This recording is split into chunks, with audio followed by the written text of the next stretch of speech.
ছোট্ট একটি ঘর যেখানে গাদাগাদি করে বিছানো ২০ থেকে ২৫টি খাট। এখানেই রাত কাটাতে হয় হবিগঞ্জ ইসলামিয়া এতিমখানার শিশুদের। অস্বাস্থ্যকর পরিবেশে না আছে পড়ালেখার সুযোগ, না আছে চলাফেরার সুযোগ।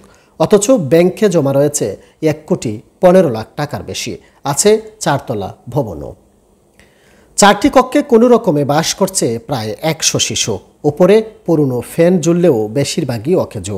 গরমে হাঁসফাঁস অবস্থা শিশুদের। পুরো কক্ষে একটি মাত্র বাল্ব, নেই পর্যাপ্ত আলো, তাই অন্ধকারেই পড়ালেখা করতে হয় শিশুদের। ১৯৯০ সালে প্রতিষ্ঠিত এতিমখানাটি হবিগঞ্জ শহরের রাজনগর এলাকায় অবস্থিত। ৪তলা বিশিষ্ট ভবনের ৩য় ও ৪র্থ তলা ভাড়া দেওয়া হয়েছে ইসলামী ফাউন্ডেশনকে। অথচ এখানে এতিম শিশুদের থাকার কথা। গত অর্থ বছরে সরকারি ও দেশি বিদেশি অনুদানে এতিমখানার আয় ছিল ৫৬,২২,৭৬৫ টাকা, আর ব্যয় ৩৪,২৬,৮১৭ টাকা। বছর শেষে তাদের স্থিতি ছিল ১,১৫,০০,০০০ টাকারও বেশি। কিন্তু এতিম শিশুদের থাকা, খাওয়া, খেলাধুলা প্রতিটি ক্ষেত্রেই রয়েছে নানা অভিযোগ।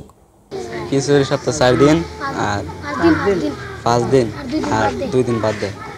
আমরা যে হানির অবস্থাটা ডিম দেওয়া তো আগে প্রতি সপ্তাহে বৃহস্পতিবারে এখন বছর মতো ডিম দেওয়া হয় না।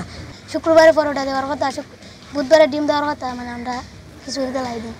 অনেক সময় লবণ বেশি হয়ে জায়গা, অনেক সময় কম হয়ে জায়গা।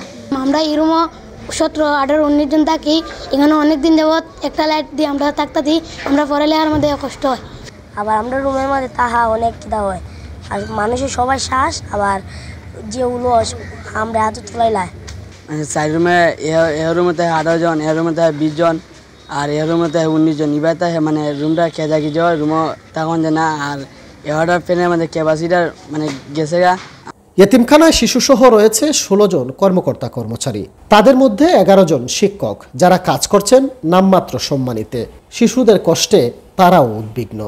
তবে সবকিছু বিবেচনায় রেখে দ্রুত সমস্যা সমাধানের আশ্বাস দিলেন এতিমখানার কার্যনির্বাহী পরিষদের ভারপ্রাপ্ত সাধারণ সম্পাদক। অব্যবস্থাপনা যদি বলি, আমাদের তো ওই যে ইসলামিক ফাউন্ডেশন ২টা তলা এরা ভাড়া নিয়েছে। তো এক সময় ছিল আমাদের জরুরি ছিল, আর্থিক বিষয়েও আমাদের প্রয়োজন ছিল, এই জন্য আমরা দিয়ে রাখছি। এখন ওনাদের এই যে মডেল মসজিদ হচ্ছে না আমাদের জেলায়, এটা যদি কমপ্লিট হয়ে যায় ওনারা চলে যাবেন সম্ভবত এই মডেল মসজিদের জায়গা। এদিকে এতিমখানার অব্যবস্থাপনায় ক্ষুব্ধ জেলা সমাজসেবা কার্যালয়। কার্যনির্বাহী পরিষদকে দ্রুত সবার আহ্বানে চিঠি দিয়েছেন তারা। অপরিষ্কার, অপরিচ্ছন্ন সব কিছুই। এক রুমের মধ্যে ১৭-১৮ জন করে থাকে এবং তারা ভবনের একটা অংশ একটি সরকারি প্রতিষ্ঠানকে ভাড়া দিয়ে রেখেছে। এটিও আমরা দেখতে পেয়েছি। থাকার পরিবেশটা খুবই জঘন্য। আমি এক কথায় বলবো জঘন্য। এতিম শিশুদের টাকা ব্যাংকে ফেলে না রেখে এতিমরা যেন একটি সুস্থ ও নিরাপদ পরিবেশে বেড়ে উঠতে পারে, এমনটাই প্রত্যাশা সবার।